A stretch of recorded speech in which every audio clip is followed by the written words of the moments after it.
Boa noite, meus amados irmãos, a graça e a paz de nosso Senhor e Salvador Jesus Cristo.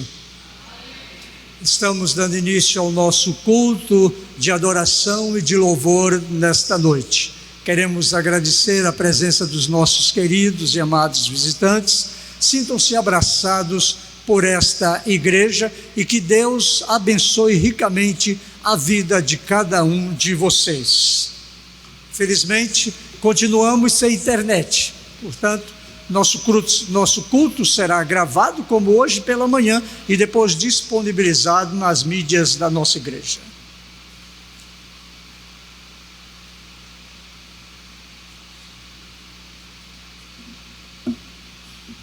Saúde os irmãos com a paz do Senhor Jesus, a misericórdia de Deus. Nós temos o privilégio, mais uma vez, de estar na sua casa para prestar o nosso culto de louvor, de gratidão por tudo que Ele tem feito em nossas vidas.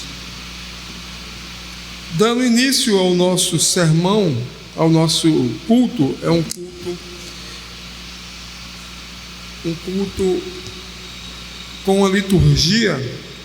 Nós vemos que vocês podem acompanhar pelo boletim que a nossa liturgia nessa noite está baseada no Evangelho segundo escreveu Mateus, no capítulo 10, que tem por tema o coração do discípulo. Como pergunta para esse primeiro ponto, nós temos como deve agir o coração do discípulo. E a resposta aí no boletim é firmando-se no amor de Cristo. Todo discípulo, ele tem que ser firmado no amor de Cristo para poder exercer o seu discipulado com eficácia e dentro da vontade de Deus. Como leitura bíblica, nós temos a leitura no livro de Mateus, no capítulo 10, versículo 37, e eu quero convidar a igreja a fazer essa leitura de forma uníssona. Leitura no Evangelho de Mateus, capítulo 10, versículo 37. Vamos todos, numa só voz, ler este único versículo. Quem ama seu pai ou sua mãe mais do que a mim, não é digno de mim. Quem ama seu filho ou sua filha mais do que a mim, não é digno de mim. Vamos ler mais uma vez? Quem ama seu pai ou sua mãe mais do que a mim, não é digno de mim. Quem ama seu filho ou sua filha mais do que a mim, não é digno de mim. Amém? Então, convido os irmãos nesse momento a fechar os seus olhos. Vamos elevar os nossos pensamentos aos céus e vamos fazer uma leitura, uma oração de gratidão e intercessão ao Senhor nosso Deus. Senhor Deus, louvado e agradecido seja o teu santo e glorioso nome. Pai, teus filhos reunidos nesta noite, mais uma vez na tua casa, chamada casa de oração para todos os povos, a fim de prestar um culto de louvor a ti, culto de gratidão por tudo que o Senhor tem feito em nossas vidas, por tudo que o Senhor é na vida de cada um dos teus servos. Pai, que tudo que for feito neste lugar, neste templo, nesta noite, as orações, a leitura da tua palavra, a pregação e a exposição da tua palavra logo mais, os louvores, tudo, Senhor, seja único e exclusivamente para a tua honra, glória e louvor. Pai, nós nos colocamos diante de Ti nessa noite, nesse momento, reconhecidos que somos pecadores quanto mais, que pecamos contra a Tua santidade todos os dias, todos os momentos, mas nós te louvamos e agradecemos pela tua misericórdia em nossas vidas, e essas misericórdias que são a causa de não sermos consumidos. Porque um dia teu filho Jesus desceu do céu e morreu naquela cruz do Calvário em nosso lugar. O Senhor Jesus derramou o seu sangue precioso no meu e no seu lugar, meu irmão. Por isso nós te somos gratos, Pai.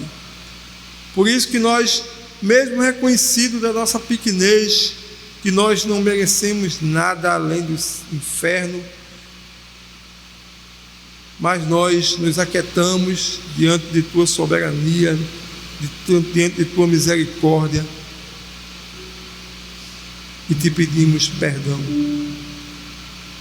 Perdão por tudo que temos feito que tem entristecido o teu Santo Espírito. E por já nos sentirmos perdoados, é que nós te agradecemos. Em nome e por amor de teu Filho Jesus. Amém. Dando continuidade ao nosso culto, eu gostaria de convidar a igreja a se colocar de pé, para juntos entoarmos o hino do nosso cenário Novo Cântico de número 89, que tem por título Amor Sacrificial.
Continuemos de pé, amados irmãos, e abramos nossas Bíblias no livro do apóstolo Lucas, capítulo 9, versículos de 23 a 27. Nós faremos uma leitura bíblica alternada desta porção da palavra de Deus. Dizia a todos: se alguém quer vir após mim, a si mesmo se negue. Dia a dia tome a sua cruz e siga-me.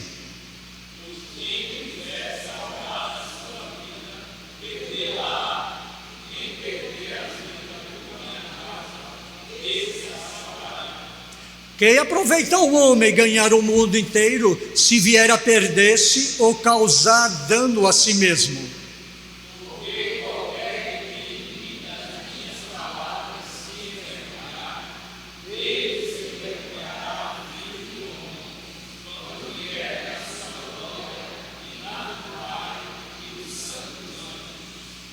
Leiamos todos juntos. Verdadeiramente vos digo, alguns há do que as que se encontram, que de maneira nenhuma passarão pela morte, até que vejam o reino de Deus. Ainda continuando de pé, oremos ao Senhor, desta vez uma oração de adoração e de intercessão. Pai querido e amado, somos gratos a Ti por este momento maravilhoso em nossas vidas, em que como igreja Tua voltamos à casa de oração, para Te prestarmos um culto em espírito e em verdade. Nós, ó Pai querido, Te adoramos porque somente Tu és Deus, és o único digno de toda a honra, de toda a glória e de todo o louvor. Pai querido, neste momento em que Te prestamos glórias ao Teu santíssimo nome, queremos colocar a vida daqueles que estão enfermos, daqueles que estão necessitados da Tua graça, do Teu amor, da intervenção curadora de Ti, ó Deus, e suplicar por eles, por aqueles que também ainda não Te conhecem como Senhor e Salvador de suas vidas. Ah, Deus querido, vai ao encontro destas almas, toca-lhes amorosamente o coração, toca-lhes de uma forma maravilhosa o seu espírito e transforma-o em um servo Teu, em um filho querido Teu. Esta é a nossa oração nesta noite, em nome de Cristo Jesus. Amém. Podeis assentar, meus queridos e amados irmãos, e cantemos o hino de número 165, Cuidado Divino.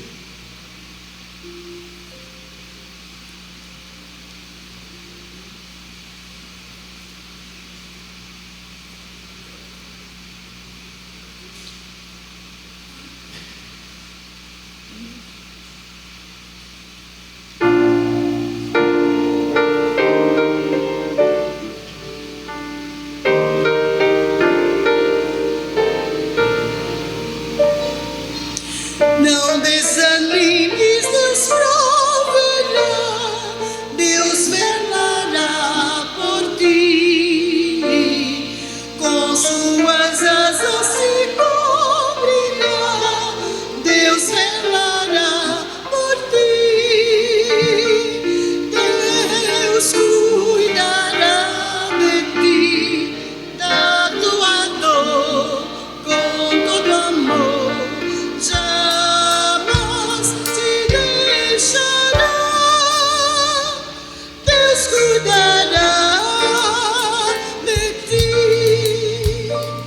Se no teu peito vibrar a dor, Deus velará por ti.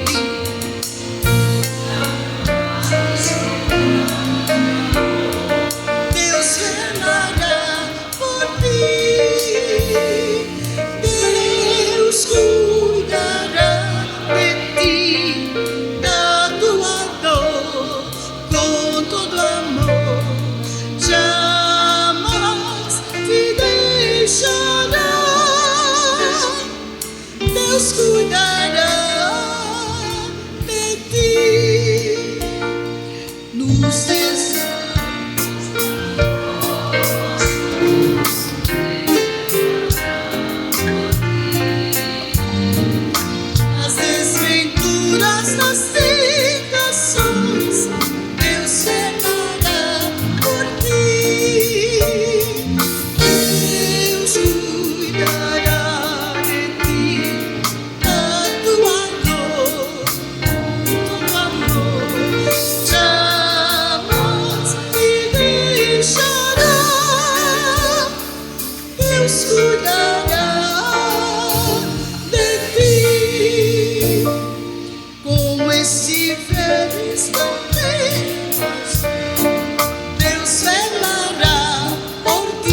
Deus cuidará de ti, na tua dor, com amor, jamais te deixará. Deus cuidará de ti.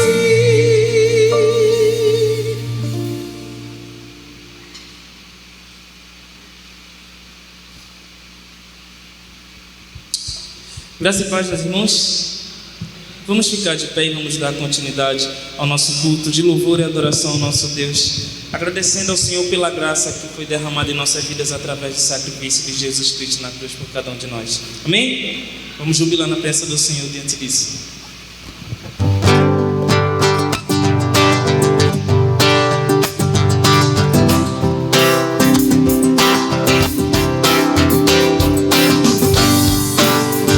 Põe palmas.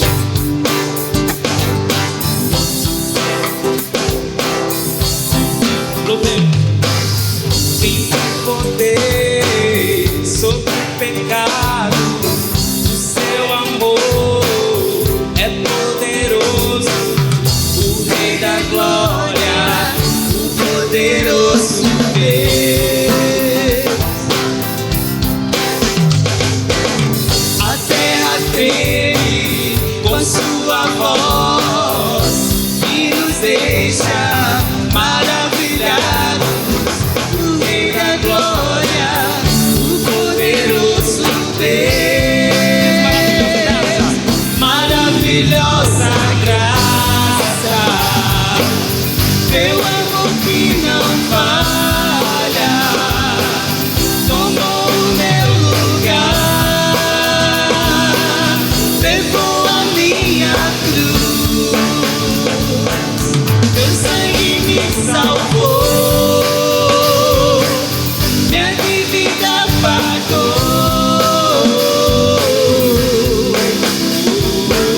Jesus, eu canto, porque hoje livre sou.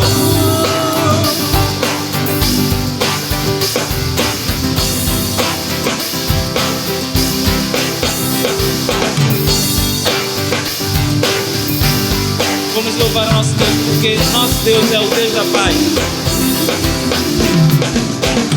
És quem traz paz ao caos dos homens, és escudo aos indefesos, o Rei da glória, o poderoso Deus. Reina em justiça sobre as nações, a luz que brilha na escuridão, o Rei da glória, o poderoso Deus.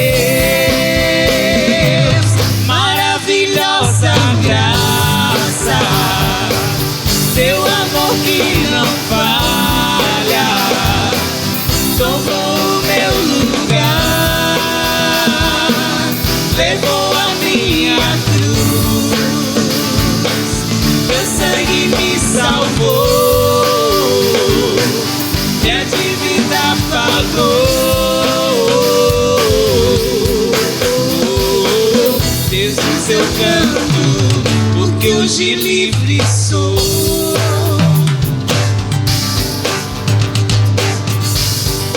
Dizer que nosso Deus é digno. Digno é o Cordeiro de Deus, digno é o Cordeiro que a morte venceu, digno é o Cordeiro de Deus, digno é o Cordeiro que a morte venceu, digno é o Cordeiro de Deus, digno é o Cordeiro que a morte venceu, digno é o Cordeiro de Deus. Maravilhosa graça, teu amor que não falha, tomou o meu lugar, levou a minha cruz, teu sangue me salvou, minha dívida pagou.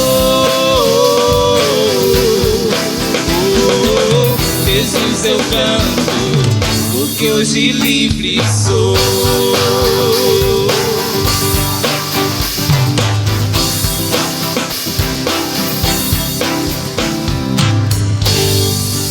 Amém. Vamos louvar ainda o nosso Deus, porque a Bíblia ela é muito clara no livro dos Salmos, que o convite é a todos os povos, cantem ao Senhor, todos os instrumentos direcionem louvor ao nosso Deus, e estamos aqui para isso, direcionar louvor e engrandecer o nome do nosso Senhor. Então vamos cantar juntos, cantar ao Senhor nesse momento.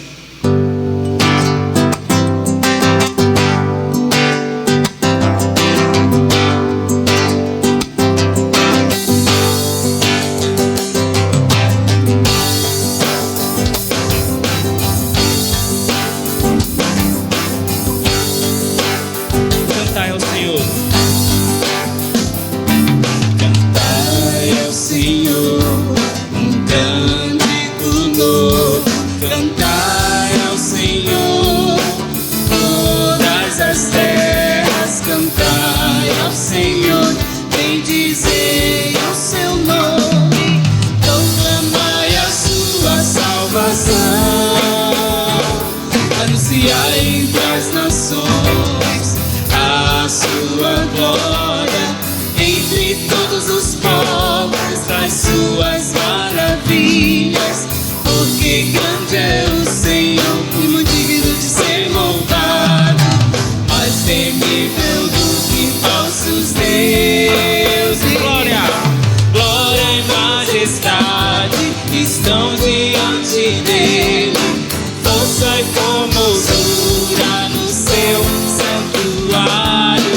Glória e majestade estão diante dele, força e formosura no seu santuário.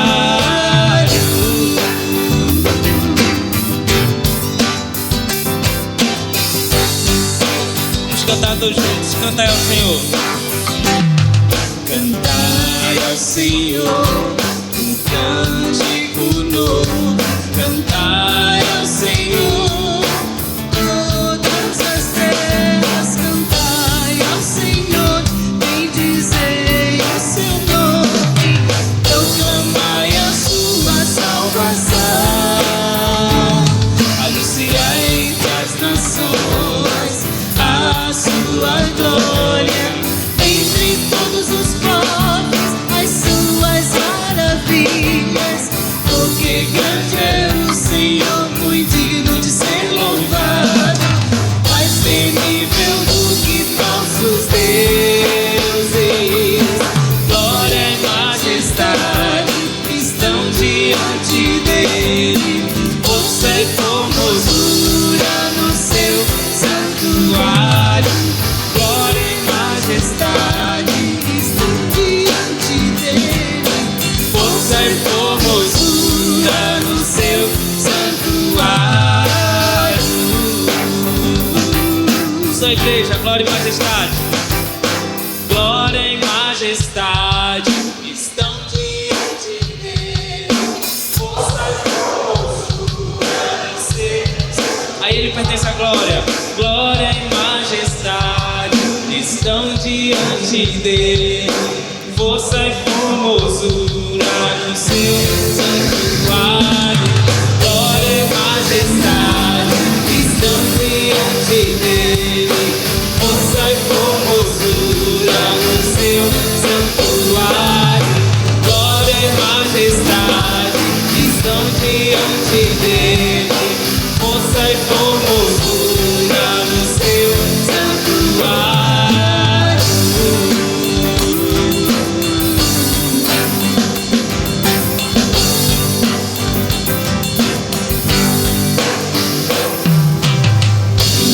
Amém. Louvado seja o nome do nosso Senhor. É isso que estamos louvando, dizendo que a glória e a majestade pertencem ao nosso Deus. E é isso que vamos continuar louvando nesse momento. Amém?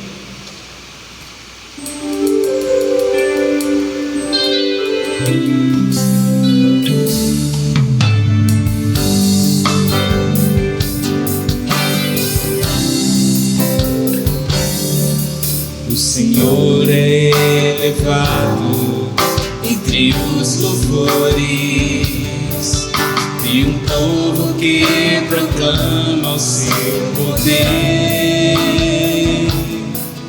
Entre irmãos que servem como gratidão e amor, entre vidas que se prostram para o seu louvor,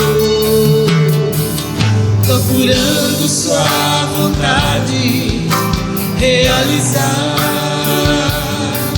seu poder em cada vida manifestar,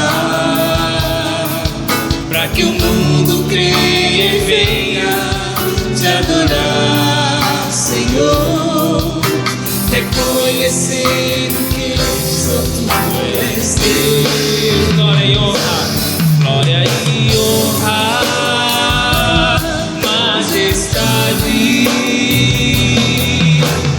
digno de louvor. Glória e honra, majestade, digno de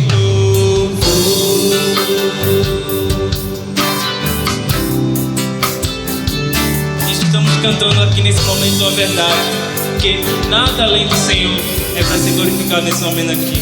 Louvemos a Ele. O Senhor é elevado entre os louvores de um povo que proclama o seu poder. Entre irmãos que seguem como gratidão e amor, entre vidas que se prostram para o seu louvor, procurando sua vontade realizar, seu poder em cada vida manifestar, para que o mundo creia e venha te adorar, Senhor, reconhecendo que só tu és Deus. Glória e honra, glória e honra, majestade, digno de louvor. Glória e honra, majestade,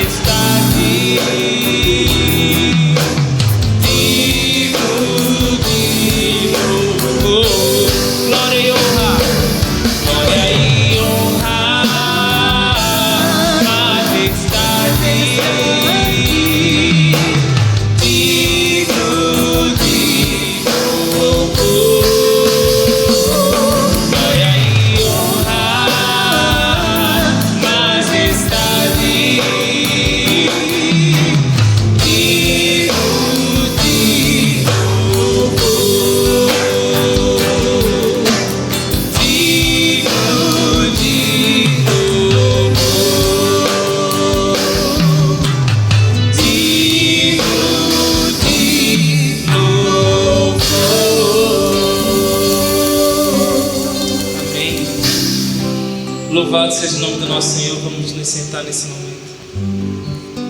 Amados, continuando a darmos culto de adoração e de louvor ao nosso Deus, nós estaremos fazendo o levantamento de dízimos e ofertas. Esse é um ato de culto da nossa igreja. Aqueles que nos visitam não se sintam constrangidos, portanto, a participar deste momento, mas se assim o fizerem, a nossa oração é que Deus os abençoe ricamente. Enquanto louvamos, você é convidado a colocar a sua oferta ou o seu dízimo no gasofilácio móvel.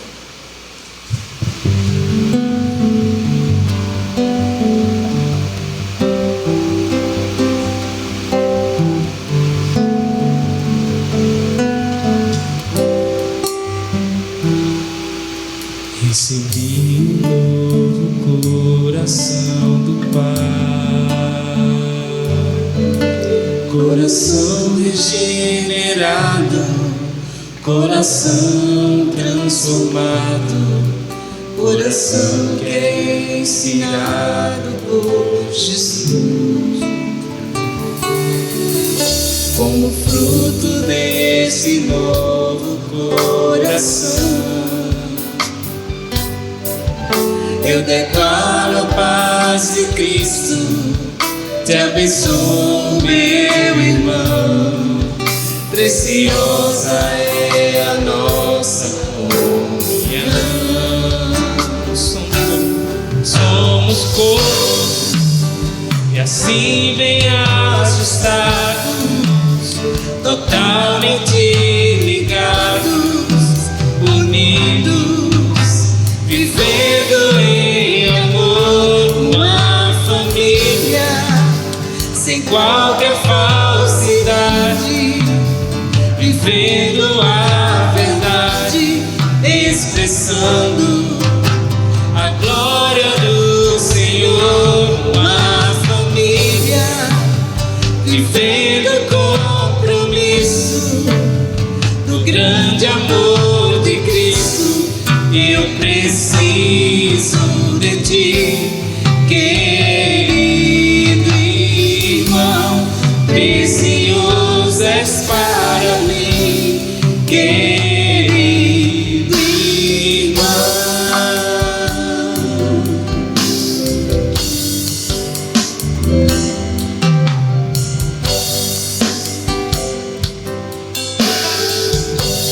Recebi um novo coração. Recebi um novo coração do Pai,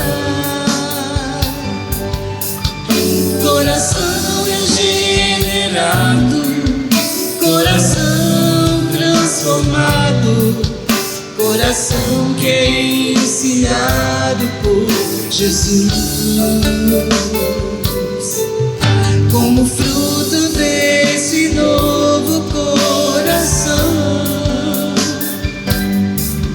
eu declaro a paz de Cristo, te abençoo, meu irmão. Preciosa é a nossa comunhão. Somos corpos assim bem ajustados, totalmente ligados, unidos, vivendo em amor, uma família, sem qualquer falsidade, vivendo a verdade, expressando a glória do Senhor, uma família, vivendo compromisso do grande amor de Cristo. Eu preciso de ti, querido irmão, precioso és para mim, querido irmão. Eu preciso de ti, querido irmão, precioso és para mim, querido irmão.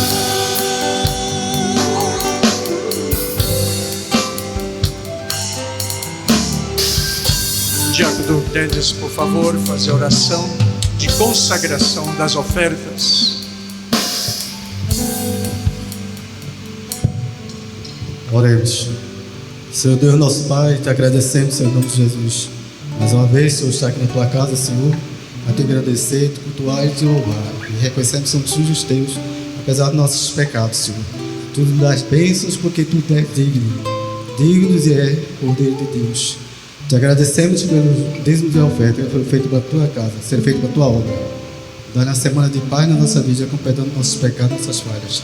Abençoa a mensagem do pastor e seja edificada nas nossas vidas. Perdoa nossos pecados, nossas falhas.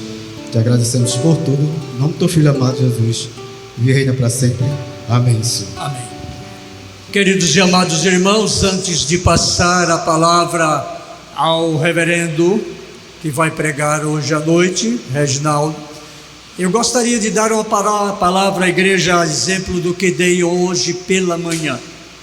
Como sabemos, ontem nós tivemos algo inusitado e terrivelmente triste em nossa cidade, principalmente para o bairro da Torre da Madalena. Eu, como disse hoje pela manhã, ontem foi a antessala de Satanás, se instalou na cidade do Recife. Estamos acostumados a ver brigas de torcida, mas como a de ontem, vai ficar para a história. Nós ficamos muito impactados negativamente, tristes com o que estava acontecendo, e analisando tudo isso, nós só podemos dizer uma coisa: a nossa cidade do Recife precisa urgentemente de oração do povo de Deus. O povo de Deus precisa dobrar os seus joelhos, intercedendo por esta amada cidade, intercedendo por essa cidade onde nós nascemos, crescemos, vivemos, trabalhamos, estudamos e contribuímos para o seu desenvolvimento. É triste o que vimos ontem, mas sabemos que tudo isso faz parte de um plano maior, o plano de Deus para o castigo da humanidade pecadora. Mas mesmo assim não podemos ficar inertes, como igreja do Senhor Jesus. Não podemos nos calar, devemos gritar, devemos também orar. E eu quero convidar aos irmãos, a exemplo de hoje de manhã, aqueles que puderem, dobrar agora os seus joelhos, numa oração fervorosa de intercessão pela nossa cidade. Fiquemos alguns momentos em oração de intercessão pela nossa querida cidade do Recife.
Querido e amado Deus,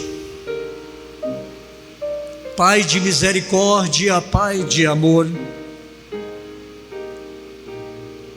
aqui estamos nós como teu povo, consternados, entristecidos, com o coração ainda em lágrimas por tudo que aconteceu de mal, de ruim, de satânico na nossa cidade, na tarde de ontem.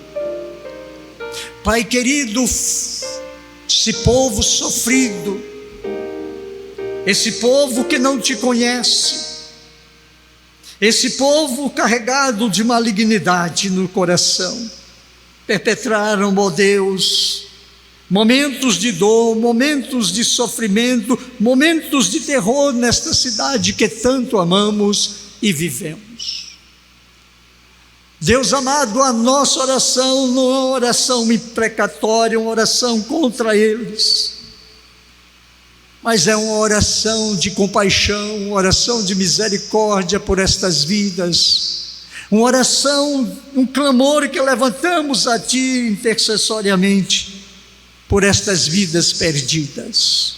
Ah, Deus querido, debruça-te sobre a nossa cidade, volve o Teu coração compassivo sobre este povo, olha a miséria espiritual daquelas pessoas ali envolvidas, daquelas vítimas agora, Senhor, daquelas famílias, ó Pai, que estão enlutadas. Toma cada um deles com o Teu amor, envolve-os com os Teus braços amparadores e com a Tua misericórdia, cura os corações, transforma os corações com a Tua palavra. Usa o Teu povo, ó Deus, desta cidade, para levar a palavra de salvação, a palavra de perdão, a palavra de misericórdia a esta cidade, para que o Teu nome não seja vilipendiado, mas glorificado, para que o Teu nome não seja nomeado, mas, ó Deus, sendo dado honras por cada um deste povo. Esta é a nossa oração nesta noite, que Tu olhes atentamente, com muito amor, por esta cidade que amamos, e a livre de tanta dor, de tanta violência, trazendo paz aos corações, transformação de espírito pelo Teu Santo Espírito. Ouve o clamor do Teu povo, em nome de Cristo Jesus. Amém. Queridos e amados irmãos, no boletim está dizendo que eu vou pregar hoje, mas eu fui surpreendido com a presença de um pastor amigo, que já foi pastor desta igreja. Ele é o secretário nacional da Igreja Presbiteriana do Brasil para a terceira idade, é presidente do nosso presbitério, e eu jamais poderia deixar passar em branco a presença dele conosco, e o convidei para pregar nesta noite. Nós queremos ser edificados pela boca do reverendo Reginaldo. Tá certo? Sinta-se à vontade no púlpito da nossa igreja, pastor. Ok, Brito. Queridos, quero saudá-los com a graça e a paz do Senhor Jesus. E dizer o que eu sempre digo, né? É muita alegria que nós estamos aqui nesta noite para falar das coisas relacionadas ao reino de Deus. Como o Brito falou, eu sou o presidente do presbitério e na minha agenda eu preparei visitas às igrejas do nosso presbitério. Então hoje pela manhã eu estava na igreja presbiteriana de Areias e à noite estava marcado para vir para cá, não é? No próximo mês de fevereiro nós vamos estar na igreja da Bela Vista, em Moreno, e em Socorro. E assim a gente fez uma agenda para durante todo este ano visitar as nossas igrejas 2 vezes na qualidade de presidente do presbitério. Então eu quero saudar em nome do presbitério a todos vocês, né? E especialmente aos homens presbiterianos, né? Porque hoje é o dia do homem presbiteriano. E aí nós temos uma saudação, né, do PCPE e da Secretaria Nacional da Pessoa Idosa para vocês, que eu vou ler aqui, ok? Em nome do Presbitério Centro de Pernambuco e da Secretaria Nacional da Pessoa Idosa, saudamos com gratidão e respeito todos os homens presbiterianos que, com fé e dedicação, servem ao Senhor e à sua igreja. Nesse primeiro domingo de fevereiro, celebrado pela Igreja Presbiteriana do Brasil como Dia do Homem Presbiteriano, rendemos graças a Deus pela vida de cada irmão que, com amor e compromisso, se dispõe a trabalhar para o crescimento do reino de Deus. Seja como presbítero, como diáconos, professores da escola dominical, líder de UMP ou em qualquer outra função, vocês são instrumentos de Deus para edificar a sua igreja. Como exemplo de serviço, fidelidade e testemunho cristão. Que o Senhor continue fortalecendo e abençoando cada homem presbiteriano, capacitando-o a viver segundo os princípios da palavra, com coragem e humildade, sempre confiando na graça divina. Que a semelhança de Josué, possamos dizer: eu e a minha casa serviremos ao Senhor. Parabéns a todos os homens presbiterianos, que Deus os abençoe grandemente. Reverendo Pio Borges, secretário nacional da Pessoa Idosa e presidente do Presbitério Centro de Pernambuco. Que Deus seja louvado por vocês, pela vida de vocês. É até importante, porque vocês são pilares, né, na construção e sustentação da Igreja do Senhor Jesus Cristo. Elias usou a máxima que diz assim, né? Soldado no quartel quer serviço, não é? Mas eu quero agradecer ao reverendo pela referência, viu? Porque é sempre bom quando a gente pode refletir, né, a respeito da nossa vida e da vida da nossa igreja. Quando a gente pega o boletim da igreja, tem aqui o lema, né, de anos que está lá, né, no boletim da igreja, dizendo assim, né?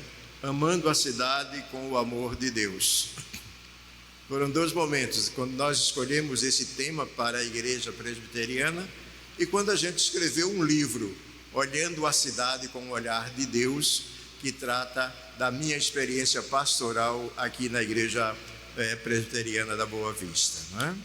E a oração que o reverendo Elias fez não é outra coisa, deve ser a demonstração do amor dessa igreja pela cidade, certo?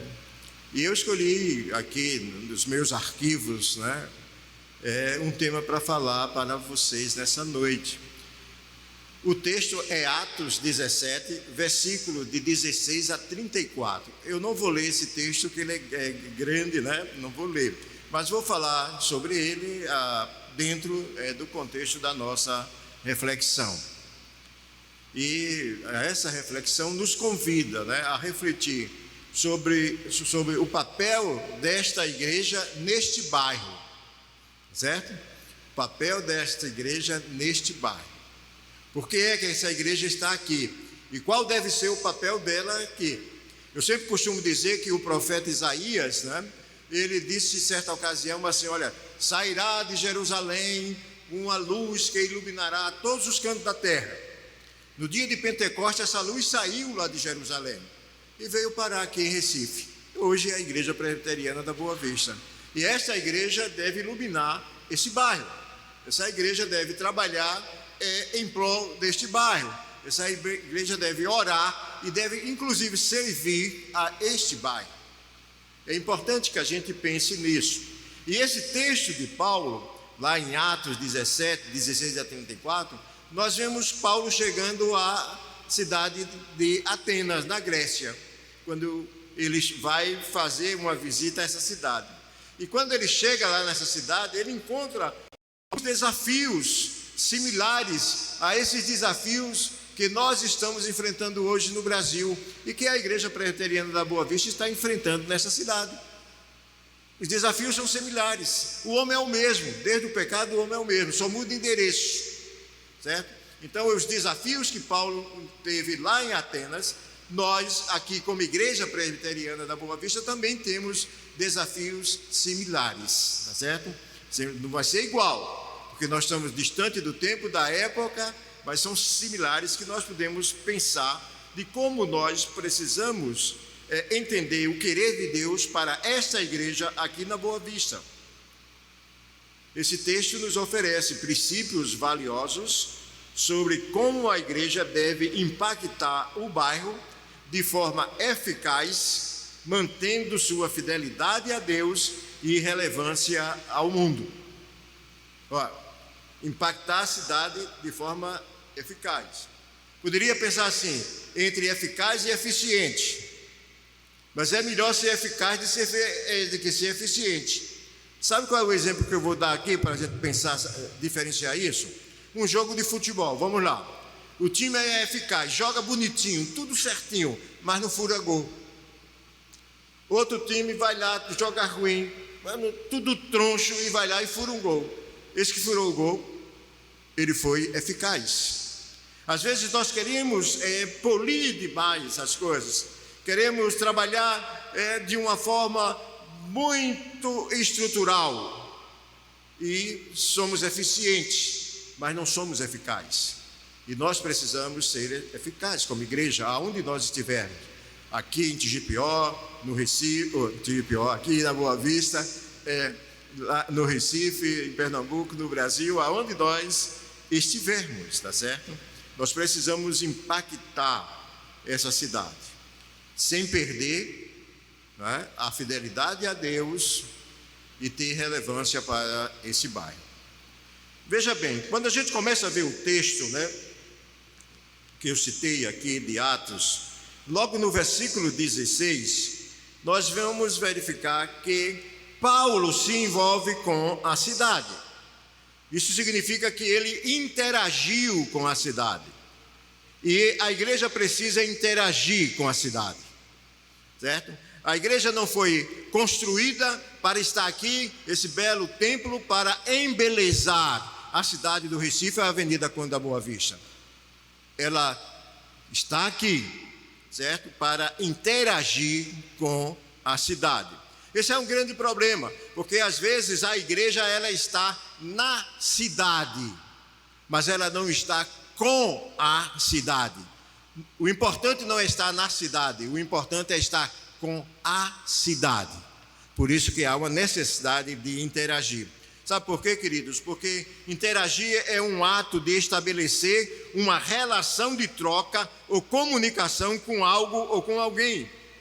O termo implica a existência de uma ação mútua em que duas ou mais partes influenciam ou afetam uma às outras de alguma forma. Paulo chega a Atenas e imediatamente ele observa a cidade. Ele observa a cidade. É importante porque muitas vezes nós estamos na cidade e não conhecemos a nossa cidade. Eu sempre, quando eu dava aula no seminário, eu dizia para os alunos que a primeira coisa que um aluno, né, vai trabalhar numa cidade, ou um pastor, quando chega na cidade, a primeira coisa que ele tem que conhecer é o regimento urbano da cidade, para que ele possa conhecer, analisar, traçar planos de acordo com o regulamento municipal. Então isso é muito importante que isso aconteça, porque isso vai ajudar você a interagir com a cidade. Então Paulo, o que é que acontece? Ele vai interagir com a cidade de Atenas em 3 níveis. Qual o primeiro nível? Paulo observa. Paulo percebe atentamente a realidade ao seu redor. Ele vai olhar, certo? Vai analisar. Não é só o olhar de ver, mas o olhar de observar, que é bem diferente. Ele observa, aprende, né, na sua mente toda aquela realidade que está ali.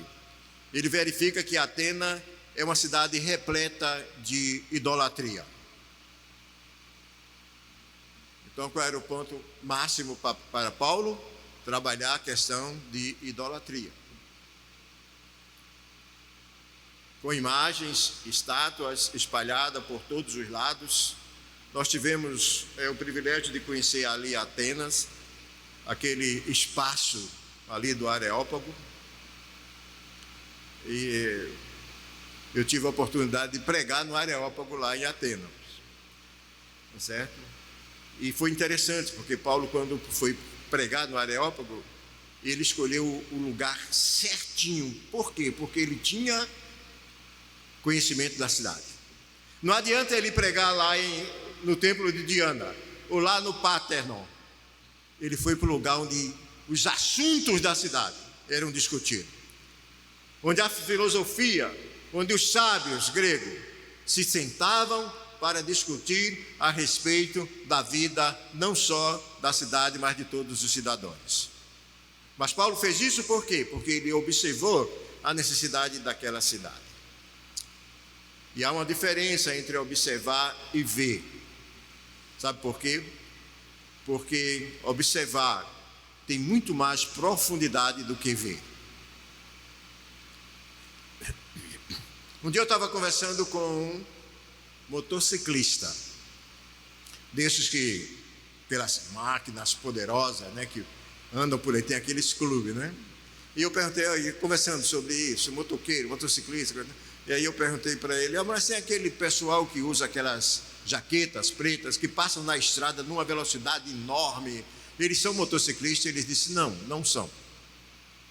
Eu não sei como classificar ele, porque nós motociclistas, quando nós estamos dirigindo, nós não andamos em alta velocidade, porque a gente quer observar as paisagens, quer sentir a paisagem. Então assim é a igreja. A igreja tem que chegar e estar na cidade olhando, observando, sentindo a necessidade desta cidade.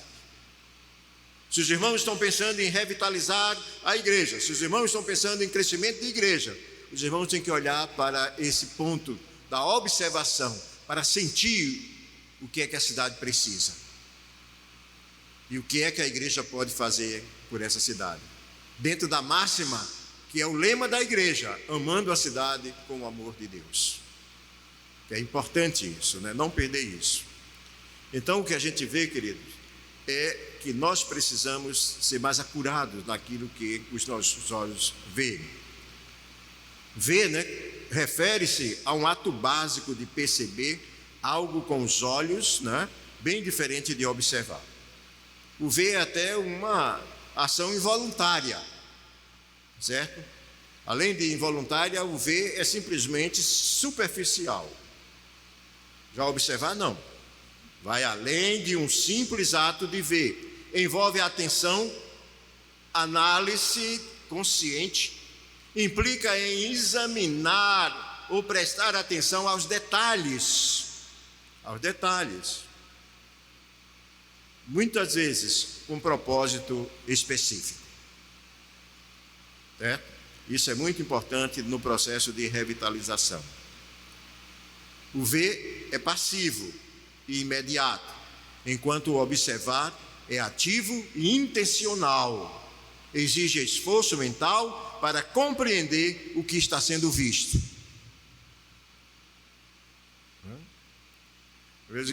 Dando uma exemplificação, o antropólogo e o etnólogo, não é? O etnólogo, ele vai chegar e dizer, olha, a igreja da Boa Vista tem umas colunas aqui, tem um vitral assim e tal, só isso, né? O etnólogo. Já o antropólogo, ele vai dizer, não, olha, essas colunas representam isso, o vitral representa isso, o piso representa isso, as cruzes rosáceas representam tudo isso. A mesma coisa é uma diferença entre ver e observar, certo? Observar é muito mais profundo. Então, queridos, nós somos chamados a observar o nosso bairro, percebendo o que o caracteriza, desde os desafios éticos e sociais até as oportunidades para o Evangelho. Certo? Nós temos muitas tribos, né? Aqueles que me conhecem sabem que eu sou antropólogo, né? Minha formação acadêmica. Então, aqui no Recife, nós temos várias tribos. Nós temos as tribos dos vendedores de lojas, nós temos a tribo dos ambulantes, nós temos a tribo dos motoristas, dos policiais, dos bancários, dos professores, várias etnias. E a gente precisa chegar junto, né, perceber o que é que caracteriza o bairro da Boa Vista dentro desse processo étnico e social. Aí, a partir daí, criar as oportunidades para estar com a cidade. E Paulo fez isso. Ele observou. Depois que ele observou, ele passou a avaliar. Olha, eu falei 3 processos, né? O primeiro, observar, o segundo, avaliar. Avaliar é o ato de analisar, julgar, estimar o valor e a qualidade, a importância e o desempenho que alguém tem. Então não adianta, por exemplo, me colocar como pastor para visitar a penitenciária. Eu sou nota 0. Não é? E aqui eu permito lembrar a nossa irmã Lourdes. Sempre cito a irmã Lourdes, uma das maiores distribuidoras de folhetos que eu já vi na história. Ela ficava aqui e distribuía por ano 500.000 folhetos. 500.000 folhetos. Certo? Eu ia comprar com ela na Sociedade Bíblica. Entendendo? Por que ela fazia isso? Não é? Eu me lembro sempre dela. Por que ela fazia isso? Porque ela avaliava as coisas e tinha o desempenho. E quando ela chegou para mim, uma ocasião, disse: pastor, não me bote para visitar o hospital, não me bote para isso, não me bote para aquilo. E a irmã gosta de fazer o quê? Distribuir folhetos. Olha a coisa, né? Então ela foi para o lugar certo, né? Fazer esse trabalho. Então a igreja precisa entender isso também, avaliar o desempenho das pessoas. Não me bote para cantar, porque quando eu canto os males eu espanto, porque a minha voz é muito ruim para cantar, tá certo? Muito ruim para cantar. Esse processo, ele pode ser baseado em critérios objetivos, quer dizer, dados, medidas, ou subjetivos, como impressões e opiniões. Mas ele faz parte da leitura crítica da cidade e identifica o domínio, né? Paulo faz isso lá em... Foi o quê? O domínio da idolatria. Quem sabe que a necessidade dessa cidade não seja o combate à violência, como foi colocado aqui pelo pastor Elias. É importante que a gente saiba como as coisas vão acontecendo. O que nos incomoda aqui em Recife? Será que percebemos o afrouxamento ético, a violência, ou uma religiosidade superficial, divorciada da palavra de Deus? Precisamos analisar isso para que possamos alcançar sucesso como igreja, não só como igreja local, mas como igreja que impacta o bairro. Há uma necessidade disso. Olha, Paulo observou, avaliou, mas Paulo fez uma outra coisa, internalizou. Olha só que coisa. O que é internalizar? Internalizar é o processo de incorporar algo ao seu pensamento, seu comportamento ou sistema de crença. Você tem que internalizar que aqui a Igreja Presbiteriana da Boa Vista tem como lema amar a cidade com o amor de Deus. Você tem que internalizar isso, de tal forma que ninguém arranque isso de você. E a partir daí, né, você colocar em prática não só a observação, mas também o análise das coisas. Isso significa o quê, queridos? É que você precisa, né, tornar-se parte integrante, né, da igreja. Que a sua identidade ou seu modo de ser seja o modo Boa Vista. O modo Boa Vista. É importante que isso aconteça. Sabe por quê? Porque isso é uma ação que vai além da simples compreensão, envolvendo atitudes e práticas. Não adianta você chegar assim para o pastor, para os presbíteros e dizer: pastor, presbítero, a Igreja da Boa Vista precisa fazer isso. Mas quem é a Igreja da Boa Vista? A Igreja da Boa Vista é vocês. Quem é que tem que fazer isso? Vocês. Mas muitas vezes nós queremos só que o pastor ou o conselho resolva todo o problema. Mas não é assim. Não é? Vocês, quando elegeram o reverendo Elias para cá, vocês disseram para ele assim: nós estamos juntos, nós estamos aqui para contribuir, nós estamos aqui para ajudar. E aqui vem uma coisa, viu, que é consciência, sabe? É consciência. Quando é eleito um político no país, eu sou responsável por ele, mesmo tendo votado contra ele, porque eu fiz parte do processo. E é interessante, por isso que a igreja, depois que passa por todo um processo eleitoral, ela tem que caminhar em direção à estatura do varão perfeito e dos objetivos que essa igreja tem para a cidade. Tem para a cidade. Paulo fez isso, internalizou. E todos vocês têm que internalizar o lema dessa igreja, o trabalho dessa igreja. Porque é uma ação que vai além da simples compreensão, que envolve uma assimilação profunda que influencia atitudes e práticas. Queridos e queridas, o espírito de Paulo se revolta quando ele está em Atenas, mas a sua indignação é movida por compaixão. Talvez Paulo tivesse até vontade de chegar ali no pátio do templo de Diana, né, e acabar com o restinho das estátuas que estavam lá, né? Ainda tem umas 2 ou 3 em pé lá. Talvez a vontade de cada um cristão fosse chegar lá e também derrubar tudo aquilo, mas Paulo não fez isso. Paulo chegou para aquelas pessoas, usando a minha linguagem, tá? Puxa, como vocês são religiosos, parabéns, certo? Vocês são religiosos, só que vocês estão indo por um caminho errado. Tem a religião dentro de vocês, mas o caminho não é esse. O caminho é esse aqui, ó, do Deus desconhecido. Paulo não chegou lá dizendo: vocês tudinho, viu? Vai tudo para o quinto dos infernos, porque não tem Jesus Cristo, isso, aquilo, outro. Não é assim que as coisas acontecem.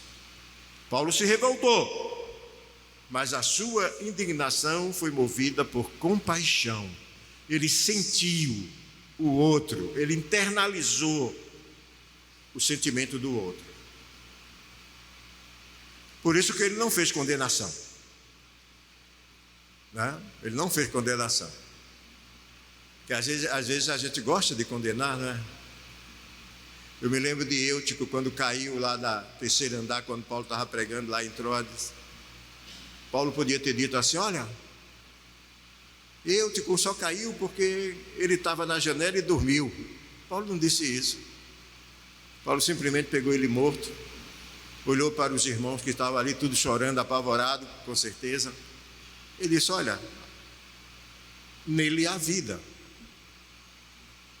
E o menino ressuscitou.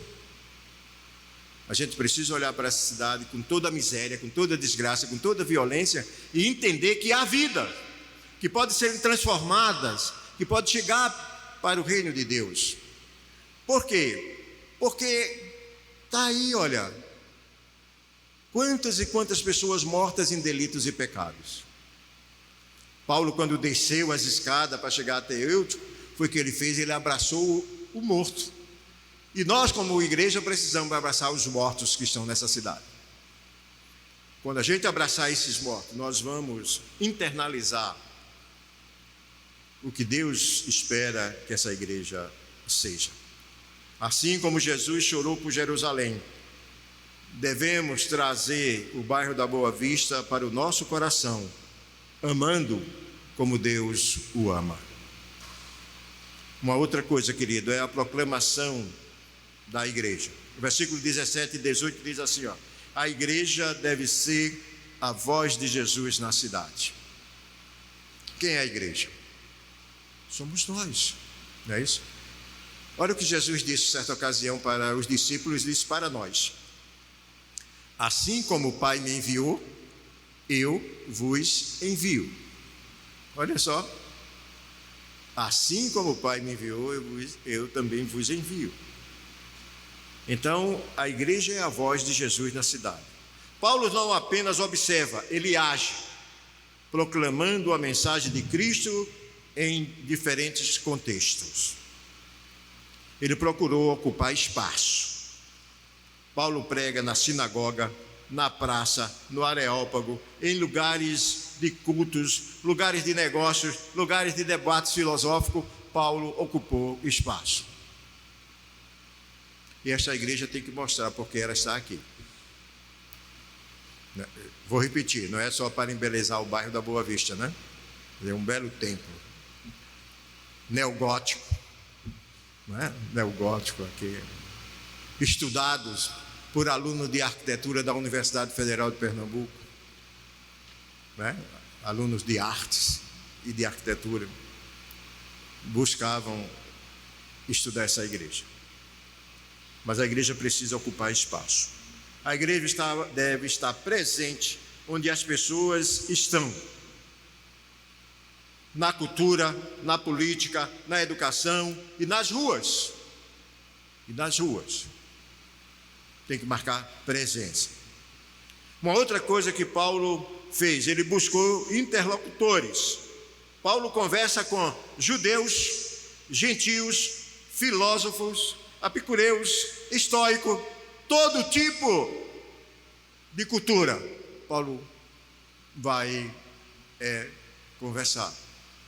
Muitas vezes nós só queremos dialogar com os nossos. Não queremos dialogar com outro tipo de pessoas. Rejeitamos. Eu vinha no carro agora, minha esposa estava conversando, dizendo que viu o vídeo do dono da Havan. Ele se vestiu de mendigo e foi numa loja dele. E foi rejeitado por todos. Só uma funcionária contribuiu, aceitou, leva ele para ver as coisas que ele queria ver, isso, aquilo, outro. Quando ele chegou na reunião com todo mundo lá, ele disse: aquele mendigo era eu. A filosofia da minha empresa não está sendo aplicada na prática, e provavelmente ele vai corrigir o rumo. Muitas vezes, como igreja, nós precisamos também corrigir rumos, assim como Paulo fez. Buscou intelectores, adaptou as suas abordagens sem comprometer a verdade de Deus. Ele vai dizer que fez fraco para conseguir os fracos, fez forte para com os fortes. Então, queridos, nós somos chamados como igreja a dialogar com diferentes públicos, apresentando o Evangelho de forma relevante. E uma outra coisa que Paulo também fez, colocou Cristo na mensagem central. Paulo anuncia, né, Jesus e a ressurreição. E a gente olha para o vitral, né? Pregamos a Cristo ressuscitado. Era isso que Paulo pregou. Pregar Cristo e a ressurreição. A mensagem de Paulo não era uma mensagem de autoajuda, nem de moralismo, mas de proclamação de um Cristo vivo e soberano. Queridos, nós somos os pés, as mãos, a voz de Jesus nesse bairro. E cabe a nós proclamar sua mensagem de forma individual ou coletiva. Um outro aspecto daqui do texto, do versículo 19 a 31. Aqui nós vemos a persuasão. Paulo convencendo a cidade a conhecer Deus. Paulo vai avançando na missão, né? Buscando estabelecer uma ponte entre os atenienses e o único Deus verdadeiro. Foi por isso que ele chegou lá, não chegou criticando, não chegou derrubando imagem, mas formando uma ponte, né? Uma ponte. Queridos, muitas vezes não é a cidade que resiste ao Evangelho, mas é a nossa relutância em construir relacionamentos transformadores. E aí a gente fica dizendo assim: essa cidade é muito católica. Eu escuto muito isso quando eu ando pelo sertão do Brasil. Essa cidade é muito católica, né? Ou aquela história, saiu dos nossos porque não eram dos nossos. Talvez não seja isto. O que acontece é que muitas vezes a própria igreja, nós crentes, não é a igreja templo, né? Nós crentes, nós somos relutantes em construir relacionamentos transformadores. Aí Paulo, por persuasão, ele aprofunda relações com os pessoal da cidade. Aí ele apresenta Deus. Deus é desconhecido para muitos, tanto lá em Atenas como hoje. Tem muita gente que não conhece Deus. Tem alguma imagem que traz do seu imaginário com relação a Jesus Cristo por conta das construções de artes que são feitas pela humanidade. Mas a cidade lá desconhecia Deus. Essa cidade também desconhece Deus. Não é porque diz, ai meu Deus, que conhece Deus. Ah, eu tenho fé em Deus, que conhece Deus. Falta o quê? Um relacionamento mais íntimo, um relacionamento mais profundo. Aí sabe o que é que Paulo faz lá em Atenas? Olha, vocês são muito religiosos, tá? Tem tudo isso aí. Mas eu quero apresentar a você o Deus Criador, que criou tudo isso, que está acima de tudo isso. O Deus que é superior, tal qual venceu nas pragas os egípcios. Um Deus que é soberano. Ele apresenta esse Deus soberano, livre de limites. Um Deus que não tem limites. E aí, além do mais, que é mais importante, é que é um Deus que é acessível a todos. Então é isso que nós devemos apresentar à cidade. Nós devemos apresentar a esta cidade, né? Um Deus criador e soberano, livre de limites humanos, né? E que está acessível a todos em Cristo Jesus. Por isso, querido, nós devemos apresentar Deus como alguém que não apenas existe, mas que deseja se relacionar conosco, oferecendo transformação interior e vida nova em Cristo Jesus. Quero concluir dizendo o seguinte, lá do versículo 32 e 34, né? Houve resposta diversificada. Assim como em Atenas, muitos saíram zombando, outros procrastinando, e alguns crendo. É isso que acontece com a pregação do Evangelho. Você não vai lá pensar que vai pregar o Evangelho e a pessoa vai acolher isso uma vez só. A gente sabe que quem transforma, quem modifica, é a ação do Espírito Santo. Quem faz a pessoa crer é a ação do Espírito Santo. Mas a gente é impulsionado por Ele para pregar o Evangelho a todas as criaturas. Uma outra coisa, como conclusão, não é? A resposta pode ser diversificada, mas nós precisamos ser fiéis em semear. Semeadura é interessante. Eu falava ontem na igreja do Barco, que está fazendo aniversário, e na pregação eu disse o seguinte, que tem 3 tempos na vida de semeadura: o semear, o esperar e o celebrar. Você semeia e espera. A espera é o tempo que você cuida. Todos nós aqui que plantamos uma sementinha, fica assim, né? Eu lá em casa, quando eu planto uma sementinha que eu quero, todo dia eu vou lá olhar para ver se ela estourou. Quando ela estoura, eu fico feliz da vida. Porque eu sei que daqui para frente eu posso celebrar alguma coisa. A igreja que vai se revitalizar, ela precisa agir dessa forma. Semear. Certo? Eu vou dizer assim, em palavra bem humana, o nosso sucesso não é medido pela resposta das pessoas, mas por nossa fidelidade em proclamar e cuidar das sementes. cuidar das sementes. E todos nós precisamos cuidar um do outro. Uma coisa que a igreja precisa é se curar, é da síndrome de Caim. Vocês conhecem, né? A síndrome de Caim, não conhece? Mas para quem não conhece, eu vou dizer. Sabe qual é a síndrome de Caim?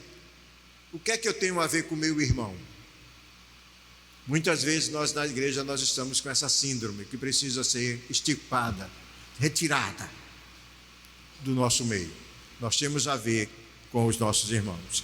Então por isso nós precisamos cuidar das sementes, para que amanhã a gente possa celebrar. Uma outra coisa como resposta, né? Como conclusão, foi a motivação para a missão. Enquanto estivermos neste bairro, nossa missão é clara: ser sal e luz. Luz eu falei, né? Do profeta Isaías. E sal, porque nós devemos saborizar, dar sabor à vida dos homens.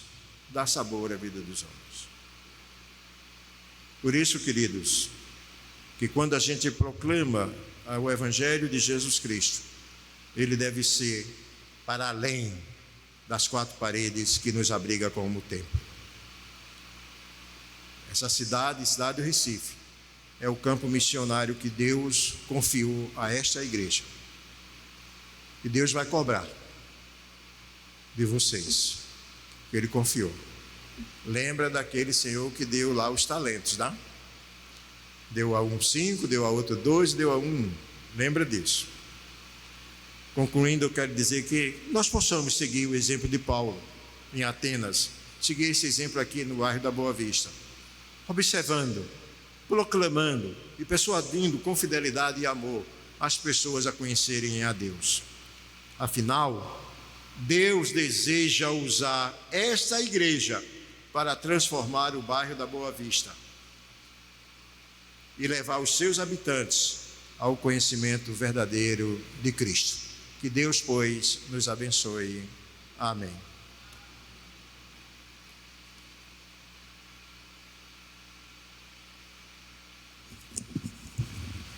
Queremos convidar a igreja a se colocar de pé. Nós vamos orar, depois impetraremos a bênção apostólica e nos assentaremos para algumas comunicações. Querido Deus, nós te agradecemos pela palavra pregada. Durante um bom tempo na tua presença, ó Pai, nós abrimos nossas bocas para honrar o teu santo nome através da música, dos hinos e cânticos.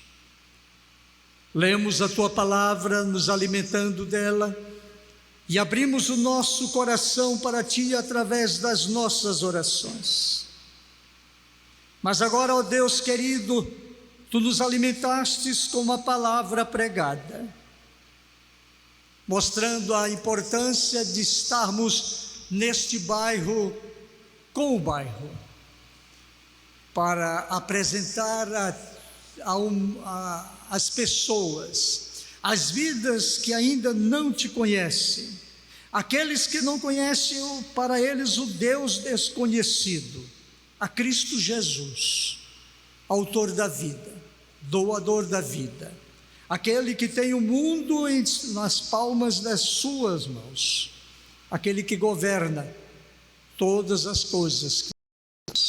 Pai querido, nesta noite nós te agradecemos, porque tu nos trouxestes como igreja para cultuar o teu santo nome. Te agradecemos porque tu nos nos ajuntaste nesta noite, para de coração alegre nos confraternizar